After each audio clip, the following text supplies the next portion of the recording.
निसर्ग त्याचा एक स्वतः इव्हॉल्व्ह होत राहतो सतत. निसर्ग आपल्याकडे जर नीट बघितलं तर झाडं, पक्षी, प्राणी त्यांची एक लाईफस्टाईल चालू आहे, अविरत चालू आहे. आणि आपण त्यांना बघायला काही वेळेला जंगलांमध्ये जातो, ते काही तासांसाठी जातो.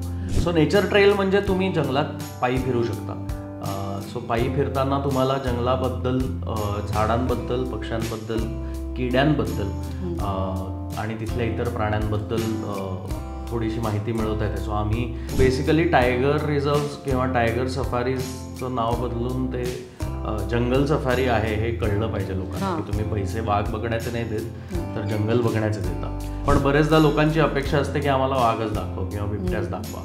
आपला निसर्ग किती सुंदर आहे, किती मोहक आहे, किती अफाट आहे याची प्रचिती खरं तर आपल्याला पावसाळ्यात येते.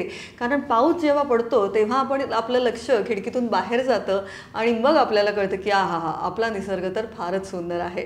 अशाच आपल्या निसर्गाच्या प्रेमात पडलेला आहे आपला सर्वांचा लाडका अभिनेता सुयश टिळक. आज सुयश खास वेळात वेळ काढून नवशक्तीच्या स्टुडिओत आलेला आहे. सुयश, खूप मनापासून स्वागत आहे तुझं. थँक्यू. आणि जसं मी म्हटलं की सध्या तू कोणाच्या प्रेमात आहेस हा प्रश्न आहे आमच्या समोर, पण आम्हाला एक कळलंय की तू निसर्गाच्या प्रेमात आहेस. तर हे या निसर्गाने प्रेमात कधी पाडलं आणि आता नवीन तू काय उपक्रम घेऊन येतोय आमच्या सर्वांसाठी हे तूच सांग. निसर्गाने प्रेमात खरं तर खूप आधीच पाडलंय. आणि माझं एज्युकेशन ॲक्च्युली एन्व्हायरमेंटल सायन्समधलं आहे. सो तेव्हापासून कॉलेजपासूनच निसर्गाच्या प्रेमात आहे. फक्त अभ्यास तिथला आहे, अभ्यास तिथला केला होता. फक्त त्या बाबतीत काही कॉन्शियसली काही करावं किंवा काही करावं असं वाटावं असं काही घडलं नव्हतं. लॉकडाऊनमध्ये ॲक्च्युली जेव्हा सगळेजण आपण घरी बसून होतो, सो लॉकडाऊनच्या आधीचा काळ बॅक टू बॅक वेगवेगळी प्रोजेक्ट्स करणं, प्रवास, प्रोजेक्टसाठी नाटक, टेलिव्हिजन ह्यामधनं वेळ मिळत नव्हता. सो जसा वेळ मिळायचा तसं स्वतःच्या आनंदासाठी फिरायला जायचो मी. सो निसर्गाची भुरळ तेव्हाच पडली होती, त्यामुळे वेगवेगळ्या गोष्टी टिपणं, फोटोग्राफीची आवड असल्यामुळे फक्त फोटोग्राफीसाठी काही स्पेसिफिक जागांवरती जाणं असं सगळं चालू होतं. लॉकडाऊनमध्ये जेव्हा बराच काळ घरी बसून होतो तेव्हा लक्षात आलं की यार आपण बाहेर फिरायला जातो, आपण निसर्गात आपल्याला हवं तसं बागडतो, पण निसर्ग त्याचा एक स्वतः इव्हॉल्व्ह होत राहतो सतत.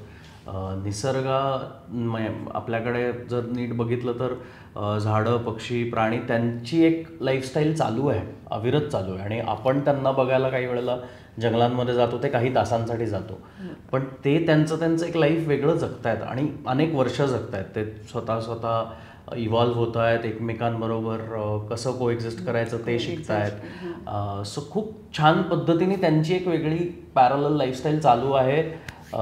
त्यांना काही फरक पडत नाही आहे की पोल्युशन किती वाढलंय किंवा आज चेक नाही आला, आज ट्रॅफिक जास्त आहे, आज बऱ्याच अशा गोष्टी आहेत ज्या आपल्याला रोज त्रास देतात. त्याचा फरक प्राण्यांना, पक्ष्यांना, झाडांना पडत नाही आहे. त्यांचं एक वेगळं लाईफ ते जगतायत. सो त्या बाबतीत खूप जास्त वाचायला लागलो. ज्या लोकांना त्यामधली खूप चांगली माहिती आहे अशा लोकांना भेटायला लागलो आणि लक्षात आलं की आपल्याकडे खूप कमी नॉलेज आहे या गोष्टींबाबतीतलं आणि खूप बघायला पाहिजे, खूप वेळ दिला पाहिजे आपण निसर्गाला. आपण सगळेच जण गेल्या काही वर्षात आता सोशल मीडियामुळे सुद्धा आपण आपल्या सगळ्यांची लाईफस्टाईल खूप फास्ट झाली आहे. आपण फार पटापट गोष्टी करायला लागलो आहे, त्यामुळे ठेराव आयुष्यातला कमी झाला आहे. सो तो जो एक पीस म्हणतो आपण किंवा इनर पीस म्हणतो तो मिसिंग आहे. एक स्लो लाईफ मिसिंग आहे, जे गावाकडे बरेचदा बघायला मिळतं.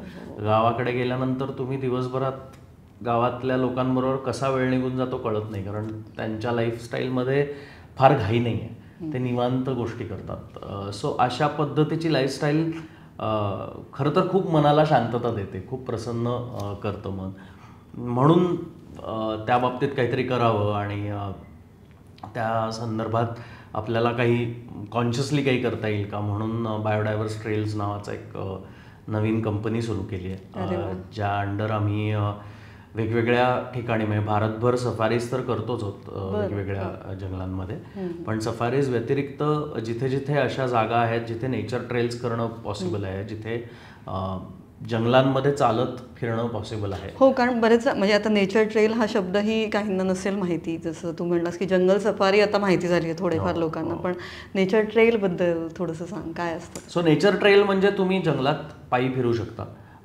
सो पायी फिरताना तुम्हाला जंगलाबद्दल, झाडांबद्दल, पक्ष्यांबद्दल, किड्यांबद्दल आणि तिथल्या इतर प्राण्यांबद्दल थोडीशी माहिती मिळवता येते. सो आम्ही जनरली जे लोकल नॅचरलिस्ट आहेत, जे अनेक वर्ष एका ठराविक भागात काम करतायत किंवा फिरतायत त्या जंगलात अभ्यास करण्यासाठी, नुसतेच फिरत नाही, नुसते रील्स किंवा व्हिडिओज बनवत फिरत नाही, सो अभ्यासासाठी फिरतायत, अशा लोकांबरोबर आम्ही जंगल फिरतो. ज्यामुळे जंगलातल्या अनेक अशा गोष्टी असतात ज्याच्या अभ्यासामुळे आपल्याला 4 गोष्टी नव्याने कळतात. म्हणजे जर कधी अशी वेळ आली आणि तुम्ही जंगलात अडकलात, तर सेंट्रल इंडियातल्या जंगलात अडकल्यानंतर तुम्हाला कुठली झाडं पाणी देऊ शकतात, कुठली झाडं तुम्हाला खाद्यपदार्थ म्हणून वापरता येऊ शकतात, अशा पद्धतीची माहिती हे नॅचरलिस्ट देतात. कारण त्याच्यातही काही विषारी आणि मग काही खूप उपयुक्त काही काही वेळेला माहिती नसतं. आता बरेचसे ट्रेकिंग करणारे एन्थुझियास्ट असतात, त्यातल्या अनेक जणांना माहिती नसतं कुठलं झाड विषारी असू शकतं आपल्यासाठी. मलाही असं झालं की कधी कधी एक फुल असं वाटतं की अरे किती छान आहे, मग नंतर कळतं की नाही हे विषारी आहे. किंवा फुलांचे प्रकार किंवा पक्ष्यांचे आवाज, किलबिलाट, म्हणजे हे सगळं अनुभवायला मिळणार आहे का? की असं पण म्हणतो की सकाळी उठून तो पक्ष्यांचा आवाज असतो, पण कुठेतरी त्या ट्रेलमध्ये तो आवाज अजूनच सुंदर होऊन जातो. ॲब्सोल्युटली. आम्ही आता जे ट्रेल्स करतोय ते आत्ता तरी आम्ही मुंबई ट्रेल्स, फुलपाखरं अनेक प्रकारची दिसतात, किंवा फुलपाखरं आणि ह्या सगळ्यांच्या पलीकडे जाऊन किडे जे आहेत, ज्याबद्दल सगळ्यात जास्त लोकांच्या मनात असं असतं की यार किडे काय बघायचं जाऊन, पण ते इतके इंटरेस्टिंग असतात, इतके सुंदर रंग आहेत किड्यांमध्ये, आणि ते इतके महत्त्वाचे आहेत अख्ख्या जंगलाच्या बायोडायव्हर्सिटीमध्ये. ती बायोडायव्हर्सिटी मेंटेन ठेवण्यासाठी त्या किड्यांचं खूप महत्त्व आहे. सो एक मधमाशी जर गेली, मधमाशांचं प्रमाण कमी झालं आहे आजकाल, जर तू पाहिलं असेल किंवा वाचलं असेल या बाबतीत, तर आणि खूप जण मधमाशा संवर्धनासाठी काम करतायत. तर ते का करतायत? कारण एक मधमाशी गेली तर आपल्याला फूड तर मिळणार नाहीच आहे, पण रोजचा चहा मिळण्याचे पण वांदे होतील आपले जर मधमाशा पूर्णपणे कमी झाल्या तर. कारण मधमाशा साधारण एका ट्रिपमध्ये 70 ते 100 वेगवेगळ्या फुलझाडांवरती ट्रॅव्हल करतात एका ट्रिपमध्ये. सो त्यांच्यामुळे ते पॉलिनेशन होत राहतं. आपण जी म्हणतो ती निसर्गाची सायकल आहे ती फार इम्पॉर्टंट, खूप इम्पॉर्टंट आहे. म्हणजे आज किडेही तेवढेच महत्वाचे, किडे सगळ्यात जास्त महत्वाचे. रादर किडे नसतील तर बाकी सगळी बायोडायव्हर्सिटी संपून जाईल. सो किडे सगळ्यात जास्त महत्वाचे आहेत, गवत सगळ्यात जास्त महत्वाचं आहे. सो आपण बरेचदा ह्या गोष्टींकडेच लक्ष देत नाही, कारण गवताकडे काय बघायचं आहे, गवताला काय कन्झर्वेशनची गरज आहे असं वाटतं आपल्याला. पण त्या गवतामध्ये सुद्धा एका चौरसामध्ये साधारण एक 30-40 वेगवेगळ्या स्पीशीज जगत असतात झाडांच्या, म्हणजे गवताच्या. तर त्या काय इम्पॉर्टंट आहेत, त्यातल्या कुठल्या बरं, त्यांच्यामध्ये सुद्धा खूप छान इंटरेस्टिंग त्यांचं गिव्ह अँड टेक असतो की एका वर्षी सपोज एक गवत जास्त वाढलं तर पुढच्या वर्षी ते दुसरं गवत त्याला जागा करून देतं आणि दुसरं गवत वाढतं. असं ते आलटून पालटून सायकल्स पण स्वतःचे बदलून घेतात, कोएक्झिस्ट करतात, सिम्बायोटिक रिलेशनशिप बघायला मिळते. सो ह्या सगळ्या गोष्टी जंगलात फिरल्यानंतर शिकायला मिळतात किंवा जंगलात खूप वेळ घालवल्यानंतर शिकायला मिळतात. तसं तू आता म्हणजे अर्थात मी काही जंगल सफारी केल्यात, पण त्याच्यात आम्हाला एक कळलं की फक्त जंगल सफारी वाघ बघायला नसते, त्या पलीकडे खूप असतं असं सांगणारे मलाही काही जण भेटले. त्यामुळे मला कळलं की जंगल सफारी ही फक्त वाघ बघण्यासाठी नसते, त्या पलीकडे खूप सारं बघायचं असतं. एक्झॅक्टली. सो तू आम्हाला काय सांगशील? जंगल सफारीज आपण आपल्या कंपनी थ्रू ज्या सफारीज करतो त्यामध्ये पण हाच फोकस आहे की फक्त वाघ नाही दाखवायचा आहे, पण वाघाबरोबर इतरही अनेक गोष्टी आहेत जंगलात ज्या बघण्यासारख्या आहेत. सो बेसिकली टायगर रिझर्व्ह किंवा टायगर सफारीजचं नाव बदलून ते जंगल सफारी आहे हे कळलं पाहिजे लोकांना, की तुम्ही पैसे वाघ बघण्याचे नाही देत तर जंगल बघण्याचे देता. पण बरेचदा लोकांची अपेक्षा असते की आम्हाला वाघच दाखव किंवा बिबट्याच दाखवा. पण त्या बरोबरीने म्हणजे फॉसिल फॉर्मेशन्स बघायला मिळतात की अनेक वर्ष त्या जंगलांमध्ये. सो बेसिकली ज्या ज्या जंगलांमध्ये जी प्रोटेक्टेड फॉरेस्ट आहेत तिथे जनरली ह्युमन इंटरफिअरन्स नसतो फारसा. म्हणजे तिथे जर एखादं झाड पडलं तर ते फक्त वाटेवरनं बाजूला करणं एवढंच काम करतं फॉरेस्ट डिपार्टमेंट. ते उचलून बाहेर आणत नाहीत, इस्पेशली कोर फॉरेस्टच्या एरियामधनं. सो हे करण्यामागचं कारण असं आहे की तिथल्या प्राण्यांना तिथल्या इकोसिस्टीमची इतकी सवय असते की तिथली एखादी काडी जरी तुम्ही उचलली किंवा तिथलं एखादं पान जरी तुम्ही तोडलं तरी प्राण्यांच्या लक्षात येतं काहीतरी बदललंय आणि त्याप्रमाणे त्यांचं बिहेवियर बदलू शकतं. सो ते होऊ नये आणि आपल्याला ते प्राणी त्यांच्या हॅबिटॅटमध्ये बघायला छान जसे जगतात तसे बघायला मिळावेत म्हणून फॉरेस्ट डिपार्टमेंट अहोरात्र कष्ट करत असतं. आणि फॉरेस्ट डिपार्टमेंट खूप एफर्ट्स घेतं हे सगळे प्राणी त्यांच्या हॅबिटॅटमध्ये खूप हेल्दी राहावेत म्हणून. सो तुझा कुठला असा एखादा अनुभव आहे जो आज शेअर करा असं वाटेल? तो थरारक असेल किंवा काही म्हणजे जंगलातला एखादा अनुभव? अनेक अनुभव आहेत जंगलात, तर खूप अनुभव घेतलेत. पण जंगलाबाहेर पण काही वेळेला अनुभव आला. म्हणजे मी मध्यंतरी एका जंगलात सफारीसाठी गेलो होतो आणि आमच्या सफारी वगैरे करून झाल्या आणि रात्री परत येत असताना म्हणजे संध्याकाळची वेळ होती. संध्याकाळी परत येत असताना कुठलं जंगल? पेंचला. अच्छा, पेंच. सो पेंचच्या इकडे संध्याकाळी येत असताना रस्त्यात आम्हाला हे दिसले, आपले इंडियन ग्रे वुल्फ दिसले. तर आम्ही थांबलो कारण रस्त्यात ते दिसणं फारच इट वॉज नॉट रिअली असं सहज दिसतील असं वाटलं नव्हतं कारण ते जंगलाच्या बऱ्यापैकी बाहेरच्या रोडवर होते. आणि मग आम्ही त्यांच्याबरोबर जरा वेळ थांबलो, गाडीनी चेस केलं. मग गोल्डन जॅकल्स सुद्धा आले थोड्या वेळाने त्याच रोडवरती. सो असे खूपच म्हणजे गाडीच्या बाजूनी ते चालत होते. वेळ काय होती? म्हणजे संध्याकाळची वेळ होती, फार काही अशी भीतीदायक वेळ नव्हती. पण त्यांना पाहून भीती वाटलीच असेल. आता मला तरी त्यांची भीती, मला इनफॅक्ट माणसांची जास्त भीती वाटते प्राण्यांपेक्षा. सो प्राण्यांची तशी भीती वाटत नाही. पण तो एरिया जो होता तिथे जनरली जंगलातल्या प्राण्यांची मुवमेंट फारशी ट्रॅक केली नव्हती कोणी. कारण पेंचच्या पण बऱ्यापैकी बाहेरचा एरिया होता तो, म्हणजे ऍक्च्युअल जंगलाच्या पण थोडासा बाहेर हायवे साईडचा एरिया होता. पण तिथे पण हे प्राणी फिरत होते संध्याकाळी. सो आम्हाला असं झालं की यार हा रोड ऍक्च्युअली कधी काळी त्यांचा होता, आपल्या सोयीसाठी आपण इथे हायवे बांधलाय आणि आता ते बिचारे कुठून तरी प्रवास करतात, आपण मध्ये आलोय. सो ते तिथे होतेच, त्यांचाच रोड होता तो, त्यांच्याच मालकीचं सगळं जंगल होतं. आपण त्यांच्या जंगलातनं हायवेज काढतोय, आपण आपली घरं बांधतोय. सो असे अनेक अनुभव आलेत. बिबट्या खूप जवळनं पाहिलाय विदाऊट गाडी, म्हणजे गाडी नसताना 5 फुटावर. गाडी नसताना पण, कारण गाडी इज लाईक सेफ ना, तुम्ही जीप मध्ये असता तर यू फील सेफ असं. पण असे अनुभव आलेत काही काही वेळेला की जे जंगला बाहेरचे. तेव्हा काय वाटलं का? तेव्हा फक्त त्या प्राण्यांकडे बघत राहायचं एवढंच सुचतं. कारण त्यावेळेला आपण काहीच करू शकत नाही, जे काही करणार असतो तो ते प्राणीच करणार असतो. सो त्याला रिस्पेक्ट करणं, त्याची स्पेस आपण कुठेही असं आलं तर काय करावं? शांत बसावं. आपण जितके अलर्ट राहू तेवढं चांगलं. कारण असं म्हणतात की श्वासाचाही आवाज ऐकू येऊ दे नाही, असं काही नाहीये. पण शांत राहावं ना, प्राणी हालचाली करू नयेत असं काही आहे? नाही, असं पण नाहीये. बेसिकली प्राणी कुठलाही तुमच्या समोर आला, स्पेशली वाघ किंवा बिबट्या किंवा सिंह, ते स्वतः तुम्हाला जास्त घाबरतात. त्यामुळे ते जनरली मागणं अटॅक करतात. आणि त्यांची एक गंमत असते की त्यांना चोरून शिकार करायला आवडतं. सो जेव्हा तुम्ही त्यांच्या डोळ्यात डोळे घालून बघता तेव्हा त्यांचा तो सरप्राईज एलिमेंट निघून जातो.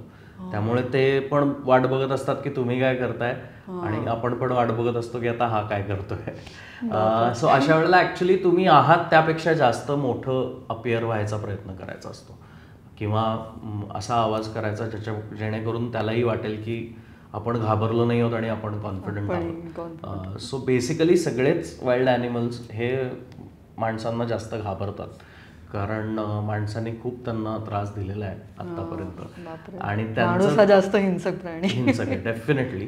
आणि त्यामुळे त्यांच्या बिहेवियरमध्ये तुला कधीच असं दिसणार नाही की ते आपल्याकडे शिकारीच्या नजरेने बघतात. मला वाटतं फक्त सुंदरबनचे वाघ शिकारीच्या नजरेने बघतात तुमच्याकडे कारण ते खरंच मॅनेटिंग टायगर. पण बाकी सगळीकडे फारच प्रेमाने बघतात तुमच्याकडे. असं काय तुम्ही शिकार आहात म्हणून बघत नाहीत. आणि भारताबाहेरचा कुठला जंगलातला अनुभव आहे तुझा? मसाई माराला गेलो होतो. गेला होतास? नक्कीच त्यातलं काहीतरी तिथल्या फार गमतीशीर गोष्टी आहेत, पण आता मला वाटतं तिकडे इतकं काय काय बघण्यासारखं आहे. पण मी तुला सांगू, भारतात जेवढी बायोडायव्हर्सिटी आहे तेवढी तिकडे नाही आहे. अच्छा. सो तिथे ग्रासलँड जास्त आहेत. ग्रासलँड असल्यामुळे तिथे एक टिपिकल पद्धतीचे प्राणी आणि पक्षी बघायला मिळतात. डेफिनेटली नंबर खूप मोठा आहे. आणि मायग्रेशन जेव्हा असतं, मायग्रेशनचा जो काळ असतो, जेव्हा बरेचसे इतर प्राणी त्या जंगलांमधनं पास होऊन दुसऱ्या जंगलात जातात फूडसाठी, सो तो एक खूप इंटरेस्टिंग पिरियड असतो बघण्यासारखा. पण बाकी भारतामध्ये जेवढी बायोडायव्हर्सिटी बघायला मिळते भारताच्या जंगलांमध्ये, तेवढी तिकडे बायोडायव्हर्सिटी नाही बघायला मिळत. सो आपल्या भारताच्या सफारी जास्त विविधतेने नटलेल्या डेफिनेटली आहेत. कारण आपल्याकडे भारतामध्ये मिक्स्ड फॉरेस्ट आहेत, काही ठिकाणी ग्रासलँड्स आहेत. हो, कारण बांधवगड वेगळं, पेंच वेगळं, काही ठिकाणी असे एव्हरग्रीन फॉरेस्ट आहेत, काही ठिकाणी सेमी एव्हरग्रीन आहेत, काही ठिकाणी डेसिडियस फॉरेस्ट आहेत जे पावसाळ्यात फक्त हिरवीगार होतात, बाकी वेळेला बऱ्यापैकी सुकलेली दिसतात. सो आपल्याकडे फॉरेस्ट मिक्स्ड आहेत सगळीकडे, वेगवेगळी टेरेन्स आहेत. सो आपल्याकडे उलट जास्त पद्धतीचे प्राणी आणि त्यांचं बिहेवियर जास्त वेगवेगळ्या पद्धतीचं ऑब्झर्व करता येतं. म्हणजे भारतातल्या बायोडायव्हर्स ट्रेल्सच्या अंडर भारतातल्या सगळ्या सफारीज आता तरी आपण करतोय. आणि ट्रेल्स पण आहेत. सो ट्रेल्स पण आहेत, आपण बर्ड वॉक्स पण करतो. मला आता एकाने पोस्ट शेअर केली होती तुझ्याच वॉलवर, मी पाहिलं की फिल्म सिटी सुद्धा किती सुंदर आहे आतमध्ये, असं एकाने, आणि तेही तुम्हीच घेऊन गेला होता. सो फोकस असा आहे की बरेचदा काय होतं, आपण शहरांमध्ये राहतो मुंबई पुण्यासारख्या, आणि आपण आपल्या आजूबाजूलाच किती बायोडायव्हर्सिटी आहे किंवा आपल्या आजूबाजूलाच किती गोष्टी ऑब्झर्व करण्यासारख्या आहेत, ह्या बाबतीत फारच रिलक्टंट असतो किंवा आपल्याला माहितीच नसतं, दुर्लक्ष करतो आपण. आपल्याला असं वाटतं की जंगल बघायचं म्हटल्यानंतर उठून कुठेतरी बाहेरच जावं लागेल, पण तसं नाही आहे. मुंबईसारख्या शहरामध्ये सुद्धा संजय गांधी नॅशनल पार्कचा एक खूप मोठा रिच एरिया आहे, बायोडायव्हर्सिटीनी भरलेला एरिया आहे, जो तुम्हाला पायी फिरता येतो, जो तुम्ही पायी चालत जाऊन ऑब्झर्व करू शकता, बघू शकता.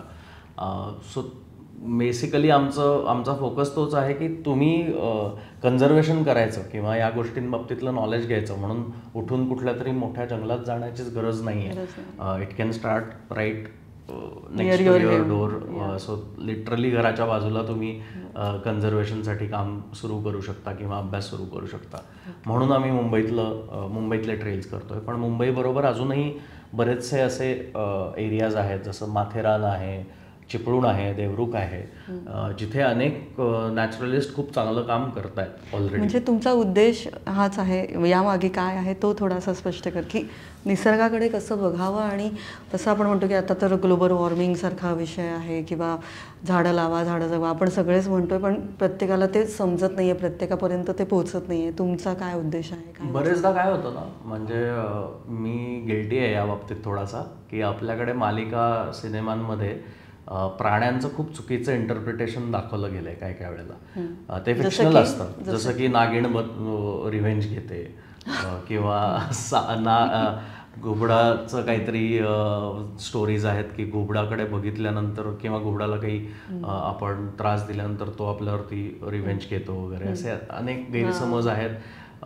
साप आपल्यावरती अटॅक करायलाच येतो, विंचू आपल्यावर अटॅक करायलाच येतो, असे बरेचसे गैरसमज आपण मालिकांमधनं किंवा सिनेमांमधनं अनफॉर्च्युनेटली काही वेळेला कथानकासाठी म्हणून ते केलेले आहेत. पण ते सगळेच चुकीचे आहेत, कारण ह्यातला कुठलाच प्राणी, किडा, पक्षी आपल्यावरती अटॅक करायला येत नाही. सो बेसिकली हे करण्यामागचं कारण असं आहे की एकतर शाळा कॉलेजेसमध्ये याबद्दलचा खूप डिटेल अभ्यास आपल्या अभ्यासक्रमात नाही आहे. जर तुम्ही त्या पर्टिक्युलर विषयाबद्दलचा अभ्यास करणार असाल किंवा पदवी घेणार असाल तरच ते अभ्यासक्रमात येतं, अदरवाईज ते नाही आहे.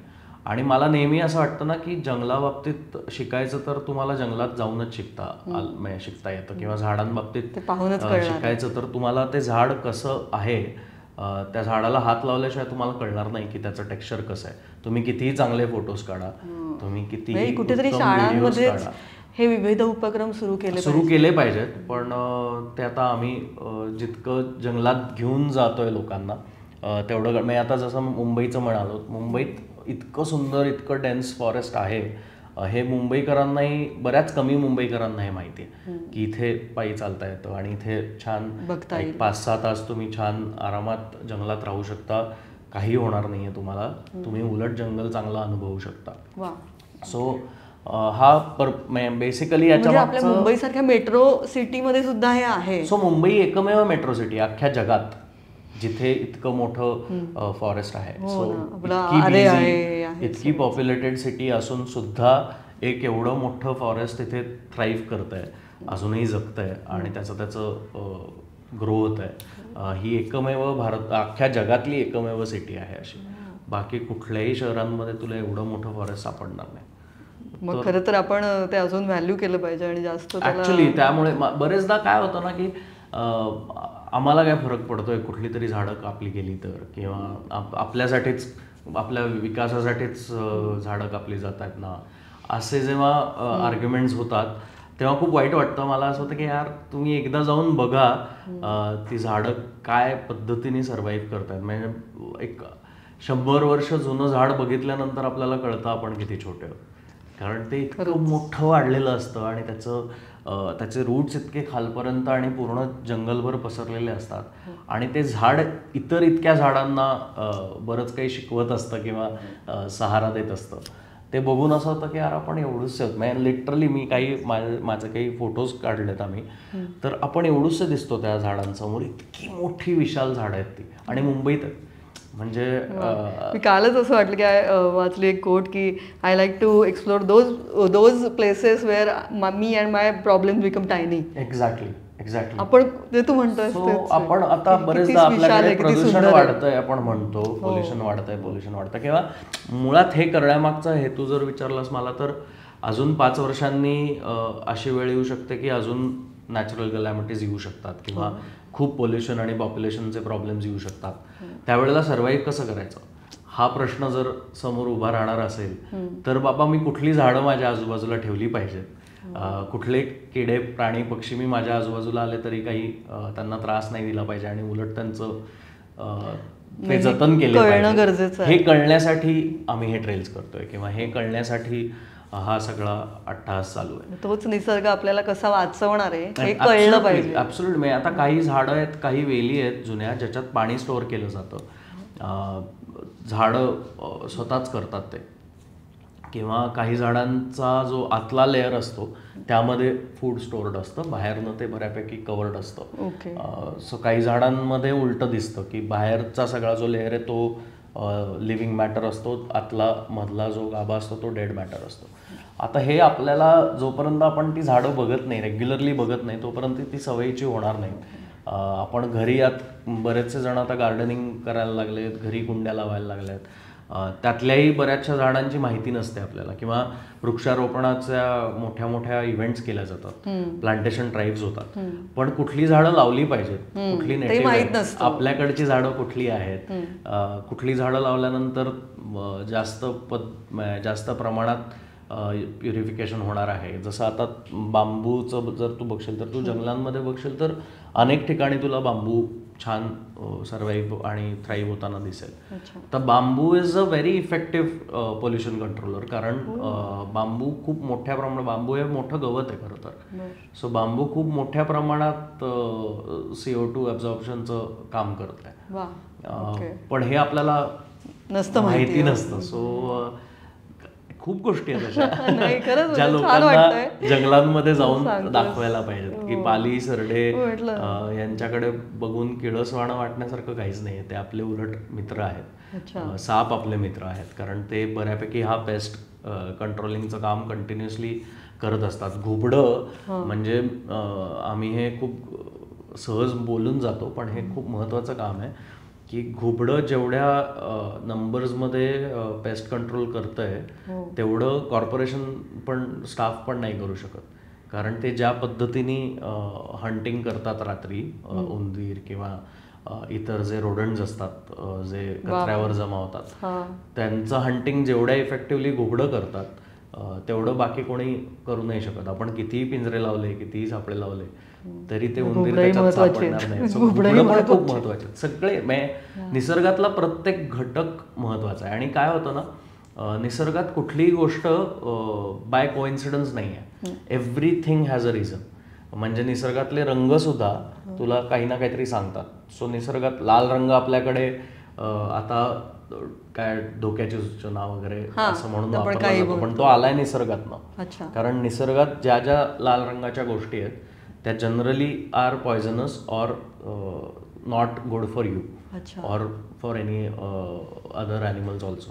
सो अशा अनेक गोष्टी आहेत की ज्या निसर्गात बघितल्यानं कुठले रंग खरं तर चांगले आहेत, कुठले रंग वाईट आहेत आपल्या वापरात, ते सगळे निसर्गातनं आलेले आहेत. आपण अनेक टेक्नॉलॉजी आपल्याकडे जी आलेली आहे ती निसर्गातनं आली आहे. बायोमिमिक्रीच्या अनेक गोष्टी आहेत. सो आणि ते एक म्हणजे आता त्याचं काय, आता ते सफारीमध्ये ते डार्क कपडे, हिरवे कपडे आणि ते काय शॅमेलियन सारखे तुम्हीच दिसता किंवा तो जंगलात काय तो डार्क शेवाळी रंगाचे जे ते फक्त शो ऑफ म्हणून असतं का त्याच्या मागे काही ह्या मागे रिझन आहे, सायंटिफिक रिझन त्याच्या मागचं असं आहे की प्राणी बरेचसे प्राणी कलर ब्लाइंड आहेत, त्यांना रंग दिसत नाही. पण ज्या इन्सेक्ट्स आहेत त्यांचा जो स्पेक्ट्रम आहे दिसण्याचा लाईटचा तो अल्ट्राव्हायोलेट असतो. सो त्यांना अल्ट्राव्हायोलेट स्पेक्ट्रम दिसतो. आणि त्यामुळे जर तुम्ही ब्राईट कपडे घातले असतील तर त्यांना तुम्हाला एखादं फुल समजू शकतात. जर त्यात तुम्ही परफ्यूम किंवा डिओड्रंट्स मारले असतील, म्हणून जंगलात हे सगळं का करू नये, तर ते अट्रॅक्ट होऊ शकतात तुमच्याकडे आणि तुम्हाला चावू शकतात फुल समजून. आणि मग तो जर अटॅक जास्त झाला प्रमाणात तर ते तुमच्यासाठी धोक्याचं आहे. प्राण्यांना तुम्ही कुठल्या रंगाचे कपडे घातलेत त्यांनी काही फार गुलाबी रंगाचे वगैरे कपडे घालून जावं. पण काही प्राणी त्याच्यामुळे ट्रिगर सुद्धा होतात. जसं मी म्हणाल तसं की निसर्गात काही रंग हॅज सर्टन मिनिंग. सो आपण डल कलरचे कपडे घालण्यामागचं कारण किंवा आम्ही सांगतो स्पेसिफिकली की मुद्दाम डल कलर्ड कपडे घाला, कारण कुठल्याही पद्धतीने कुठल्याही प्राण्याला ट्रिगर नाही झालं पाहिजे. आणि त्यांना कुठेही आपल्यामुळे जर म्हणजे मी आता हा शर्ट घालून जर जंगलात गेलो तर प्राण्यांसाठी धोक्याची सूचना आहे. ज्यांना आपल्यासारखे रंग दिसतात त्यांच्यासाठी ही धोक्याची सूचना आहे की हा this guy is a problem, असंच होणार आहे. सो ते होऊ नये म्हणून आम्ही सांगतो जनरली डल कलर्ड कपडे घाला. पण असं काही जण फारच मनाला येईल त्या गोष्टी सांगतात, तसं नाही, तसं अगदीच नाही. पण अशी खरं रिझन नीट सांगितलंस तू आम्हाला, ते बरं झालं. बरेच म्हणजे मला बेसिकली हेच वाटतं की तुमच्या ह्या ज्या टूर्स आहेत त्या बरेच गैरसमज दूर करणार आहेत, समज देणारे छान आणि गैरसमज दूर करणार आहेत नक्की. आणि तू आता एक पॉडकास्ट वगैरे पण सुरू केलायस याचबद्दल, म्हणजे तूही ती माहिती आणून मिळवतोयस आणि जास्त देतोयस. काय विचार आहे त्यामागे? जंगल एकोज नावाचा पॉडकास्ट आहे जो आम्ही ह्याच गोष्टीसाठी सुरू केला की अनेकदा मनाला येईल ती माहिती बरेचदा लोक देतात किंवा 10 वेळा जंगलात जाऊन आले की आम्हाला जंगलाबाबतीत सगळंच कळतं अशा आविर्भावात लोक सांगायला लागतात. हा अरे मला माहिती आहे टायगर असा वागतो. टायगरला स्वतःला माहिती नाहीये तो कसा वागू शकतो किंवा इतर टायगर्सना एखाद्या टायगरचं बिहेवियर आजपर्यंत डिकोड नाही करता आलंय. तर आपण कुठल्या कॉन्फिडन्सनी हे सांगू शकतो की हा हे टायगरचं बिहेवियर किंवा बिबट्या असाच वागणार, हे आपण नाही सांगू शकत कारण त्याच्याबद्दल तेवढी अजून माहिती तशी नाही मिळालेली आहे. आणि प्रत्येक इंडिव्हिज्युअल जसं माणसांमध्ये व्यक्ती तेवढ्या तसंच प्राण्यांमध्ये. So every tiger will behave differently, every leopard will behave differently, every bird will have their own set of behaviours. आणि टेरिटोरियल बिहेवियर्स प्रत्येकाची वेगवेगळी असू शकतात. इट्स नॉट नेसेसरी की सेमच वागतील सगळे टायगर्स. सो आम्ही हे पॉडकास्ट जंगल एकोजमध्ये फक्त टायगर्स नाही पण जंगल एकोजमध्ये इन जनरल निसर्गाबाबतीतले अनेक एलिमेंट्स म्हणजे अगदी बुरशीचे आपल्याला असणारे फायदे तोटे, मुंग्या आपल्यासाठी किती महत्त्वाच्या आहेत किंवा त्यांच्या मुंग्यांमध्ये काय चालू असतं त्यांचं असे अनेक एलिमेंट्स, जे निसर्गातले अनेक असे एलिमेंट्स घटक ज्याच्याबद्दल रिसर्च करणारी जी लोकं आहेत, जी अनेक वर्ष त्या बाबतीत काही ना काहीतरी रिसर्च करतात, त्यांच्याबरोबरचे पॉडकास्ट जंगल एकोजमध्ये आम्ही करतोय. ज्यामुळे जी ऑथेंटिक आणि खरी माहिती आहे तीच लोकांपर्यंत जाईल. कारण हाही खूप चांगला उपक्रम आहे. हा, ते करण्याचं कारण असं आहे की मला नेहमी असं वाटतं की आता माझे ह्या फील्डमध्ये काही मित्रमैत्रिणी आहेत रिसर्च करणारे, जे अनेक वर्ष रिसर्च करतायत पण त्यांचं कुठलंही काम माझ्यापर्यंत पोचत नाही. म्हणजे आम्ही बोलतो तेव्हा कळतं, पण ऍक्च्युली लिहिलेले त्यांचे जे पेपर्स असतात ते सायंटिफिक लँग्वेज मधले जरा हेवी पेपर्स असतात, कठीण वाटतात, तर ते कोणी इंटरेस्ट घेऊन वाचत नाही. आणि ते सगळं मटेरियल त्यांच्या रिसर्च पुरतं राहतं किंवा कुठल्या तरी रिसर्च ओरिएंटेड इन्स्टिट्यूशन ज्या काम करतात त्यांच्यापुरतं राहतं. सामान्य माणसांपर्यंत तर रिसर्च येत नाही, किंवा ते सोप्या भाषेत. सो ते सोप्या भाषेत लोकांना कळेल अशा भाषेत त्यांच्याच तोंडून ती माहिती जर मिळाली तर. आणि मग हे मराठी इंग्रजी हे मराठी आहे, पण जंगल एकोज मध्ये आम्ही भाषेचं काही रिस्ट्रिक्शन ठेवलेलं नाही. इंग्लिश, हिंदी, मराठी जसे तज्ञ तिन्ही भाषांमध्ये आम्ही पॉडकास्ट करण्यासाठी अगदी तयार आहोत, रादर करतोय आम्ही. आणि ते पॉडकास्ट खूप चांगल्या पद्धतीने रिसीव्ह होत आहेत, कारण बरीचशी माहिती, जसं मी मगाशी म्हणालो की सापांची माहिती, सापांबाबतीत इतके मिसकन्सेप्शन आहेत, तर ज्या माणसांनी सापांबरोबर खूप वेळ घालवला आहे अशा माणसांनी जेव्हा त्याच्याबद्दल खरी माहिती दिली तेव्हा लोकांना कळलं की अरे हां, ॲक्च्युली हे असं आहे, सापांचं ॲक्च्युली बिहेवियर हे असं असू शकतं. आणि मी सुयशला विचारलं की तुझं आवडतं जंगल कोणतं आहे, किंवा जिथे गेल्यावर तुला म्हणजे असं मध्येच उठून एक असतं ना की जेव्हा मला, जसं आता सामान्य माणसं आम्ही असे उठून कुठेतरी केरळाला जाऊ, की बघा उठून कोणी गोव्यालाच जातं, जे काय प्रत्येकाचं स्वभावाप्रमाणे, तसंच सुयश असं मध्येच त्याला वाटलं की मला आता ब्रेक पाहिजे आणि मी कुठेतरी जाणार आहे. तर असं त्याचं फेवरेट डेस्टिनेशन काय आहे? जंगलाबाबतीत तर माझी सगळीच जंगलं फार आवडतात, पण तरी मला सगळ्यात जास्त आत्ता विचारशील तर मला आवडतं ते पन्नाचं जंगल, मानसचं जंगल किंवा कॉर्बेटचं जंगल. कारण ही जंगलं खूपच वेगळ्या पद्धतीची आहेत, खूप मस्त आहेत, डेन्स आहेत. आणि तिथे बघायला मिळणाऱ्या ज्या गोष्टी आहेत, जी झाडं आहेत स्पेशली, ती फार इंटरेस्टिंग आहेत. म्हणजे प्राणी पक्षी तर आहेतच, पण तिथे ज्या कॅनपीज तयार झाल्यात ना झाडांच्या, किंवा तिथे जे टेरेन्स बघायला मिळतात ते फार सुंदर आहेत. म्हणजे ते बघून असं होतं की यार इकडनं मला बाहेरच नाही जायचं ह्या जंगलात, इतकी सुंदर जंगल आहेत. पण ताडोबा सुद्धा तेवढंच सुंदर आहे, आणि ते पावलांचे कान्हा ठसे खूप सुंदर आहे, कान्हा सुंदर आहे. सो बरीचशी आपल्या आजूबाजूला असलेली पण चांगली चांगली जंगलं आहेत. ते खरंच ते पावलांचे ठसे बिबट्याच्या आणि ते सगळे असे दिसतात ना. हो, बरेचदा दिसतात. आम्ही त्याच्यावरनं अनेक वेळेला गाईड्स आणि ड्रायव्हर्स जे असतात ते दिशा मिळते आपल्याला, ते त्याच्यावरनं ट्रॅकिंग करतात.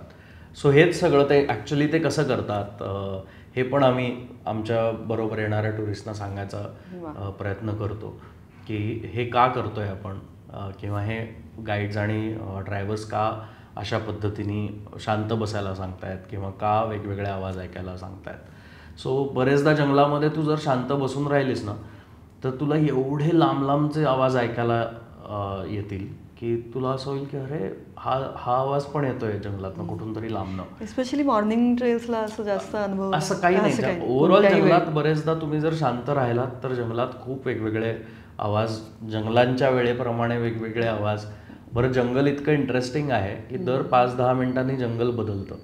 म्हणजे त्याचा रंग बदलतो, लाईट बदलतो, वारं बदलतं, सो मोमेंट बदलते प्राण्यांची, पक्ष्यांची. तर तुम्ही त्याच रोडवरती जर 15 मिनिटांनी आलात तर कदाचित तुम्हाला काहीतरी वेगळं दिसेल, किंवा तुम्ही जस्ट निघून जाल आणि तुमच्या मागणं एखादा वाघ किंवा अस्वल बाहेर पडेल, कारण ते वाट बघत असतं की हे कधी जात आहेत. बरोबर आहे. कारण प्राणी पक्षी हे इतके अलर्ट असतात, the moment you step foot in it they know that you have come.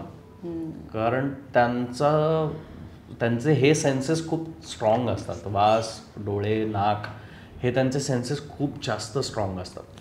त्यामुळे ते खूप किलोमीटर्सच्या डिस्टन्सवरचं पण सेन्स करून, आणि मी म्हटलं तसं की जसं किडे पण महत्त्वाचे आहेत, सो बरेचदा हे जे छोटे प्राणी आहेत ना त्यांच्या इंटरॅक्शनवरनं मोठे प्राणी अलर्ट होतात, किंवा बरेचदा पक्ष्यांच्या कुठल्या तरी किलबिलाट किंवा त्यांच्या ऍक्टिव्हिटीवरनं पण इतर मोठे प्राणी अलर्ट होतात. हे ऐकलं होतं की माकड आधी येतं आणि मग माकडाच्या मागे कोणतरी एक मोठा वेगळा वाईल्ड प्राणी असतो, त्याला कळतं की माकडं इथून जात आहेत, म्हणजे असं काहीतरी मी ऐकलं होतं. बरेचसे प्राणी ऍक्च्युली अलर्ट करू शकतात इतर कुठल्याही प्राण्यांच्या मुवमेंट बाबतीत. पण तसंच आपल्या मोमेंट बाबतीत सुद्धा ते एकमेकांना अलर्ट करत असतात बापरे. की त्यांचं बिहेवियर बदललं की त्यांना लक्षात येतं की कोणीतरी आलंय बाबा जंगलात. तर सिमिलरली प्राण्यांचे पण काही मोमेंट होत त्यांचेही मित्र असतात जे सांगतात एकमेकांना. ती आपल्याला अलर्ट करतात की आता जर वाघ येत असेल किंवा जर लेपर्ड येत असेल तर काही ठराविक अलार्म कॉल्स असतात जे जंगलात ऐकायला मिळतात. ते ऐकल्यानंतर कळतं की हा बाबा आता वाघाची मोमेंट होतीये, कुठल्या दिशेने होतीये, काय होतीये. ते लोकल गाईड्स आणि ड्रायव्हर्स आर द एक्सपर्ट आणि आम्ही पूर्ण रिस्पेक्ट करतो त्यांच्याकडनंच ती माहिती मिळावी यासाठी. कारण ते बेसिकली ते त्यांचं इतक्या वर्षांचं काम आहे आणि ते खरंच आहे. खूप मोठं सगळं विश्व आहे असंच म्हणेन मी. आणि त्या विश्वात तुझ्याबरोबर जायलाच हवं. आणि इतकी सुंदर ही माहिती दिलीस तू. आणि या अर्थात या मोठ्या उपक्रमासाठी तुला भरभरून शुभेच्छा. आणि हे खूप छान आहे. आणि आता तुझ्या फॅन्सना पडलेला प्रश्न तो मीच विचारते की मग काय मग आता ऍक्टिंग चालू आहे ना? ऍब्सोल्युटली चालू आहे. मला गोष्टी सांगायला आवडतं त्यामुळे जंगलातल्या गोष्टी सांगतोय. पण ऍक्टिंगला अजिबातच ब्रेक घेतलेले. नाटक चालू आहे, ज्याची त्याची लव्ह स्टोरी चालू आहे, त्याची लव्ह स्टोरी चालू आहे. एका सिनेमाचं शूटिंग चालू आहे. त्या व्यतिरिक्त काही वेब सिरीजचं पण काम चालू आहे. सो या वर्षात एखादा सिनेमा येणार आहे तुझा का? या वर्षात माहित नाही, शूटिंग तरी पूर्ण करतो आहोत या वर्षात, मग बघू. म्हणजे सगळं दोन्ही चालू आहे सध्या. हा दोन्ही तू गोष्टी बॅलन्स करतोस. वा, चला. म्हणजे सुयशच्या फॅनसाठी त्यांनी सांगितलेलं आहे त्याचे काही प्रोजेक्ट्स पण येणार आहेत लवकरच. त्या प्रोजेक्टची सुद्धा आम्ही वाट बघू. एखाद्या कुठल्या प्रोजेक्ट बद्दल काही सांगायचं आहे सध्या का? नाटकच चालू आहे. त्या नाटकाबद्दल ज्याची त्याची लव्ह स्टोरी नावाचं नाटक चालू आहे, ज्यासाठी आम्हाला बरेचसे अवॉर्ड्स मिळाले थँकफुली. लोकांना ते खूप आवडतंय. आणि तुलाही कुठलं लेटेस्ट अवॉर्ड मिळालं त्यासाठी शुभेच्छा. मलाही त्यासाठी अवॉर्ड्स मिळाले. प्रियदर्शन जाधवने डिरेक्ट केलेलं आहे, ऋषिकांत राऊतनी लिहिलेलं आहे, चंद्रकांत लोकरेंनी प्रोड्यूस केलेलं आहे. माझ्याबरोबर सुरुची अडारकर, पूर्णानंद वांडेकर, रोहित हळदीकर, शर्वरी कुलकर्णी आणि शर्मिला शिंदे असे तगडी स्टारकास्ट आहेत. आणि खूप इंटरेस्टिंग नाटक आहे. नातेसंबंधांबद्दल बोलणारं नाटक आहे. पण प्रत्येकाची लव्ह स्टोरी वेगवेगळी असते.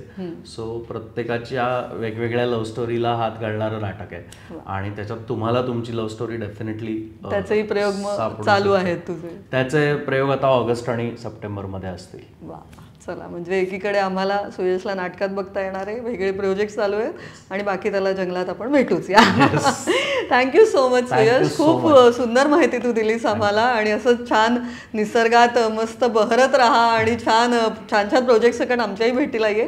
खूप शुभेच्छा. Thank you so much.